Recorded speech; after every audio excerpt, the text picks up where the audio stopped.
Il ponte si alza come per magia, ma la bacchetta magica stavolta è una complessa e potente apparecchiatura idraulica in grado di sollevare il paziente eccellente di Bassano del Grappa. Pochi centimetri per volta, ma sufficienti per consentire alle squadre di operai di intervenire sulle stilate messe in secca dalla Tura.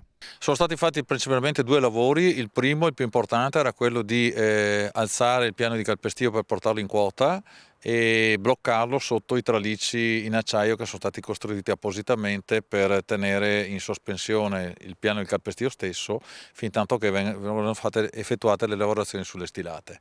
È andato a buon fine questo intervento? Sì, l'intervento è andato a buon fine, è stata alzata prima la parte sulla stilata 4, poi quella sulla stilata 3, l'innalzamento è stato di circa 2-3 cm sulla stilata 4 e 3-4 cm sulla stilata 3, ora il ponte è praticamente in asse per quanto riguarda il piano di calpestio e nei prossimi giorni procederanno con la lavorazione sulle stilate.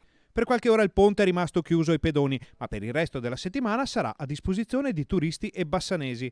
Nel cantiere, inoltre, è stato eseguito un altro delicato intervento legato alla presenza di volatili nell'antica struttura. È stato anche effettuato un intervento sulla parte superiore. Sì, è stata iniziata una pulizia che verrà terminata nei prossimi tempi ed è la pulizia del guano dei colombi con sistemazioni delle reti antivolatile per consentire che questi non vadano nuovamente a sporcare le travature superiori, quelle di copertura.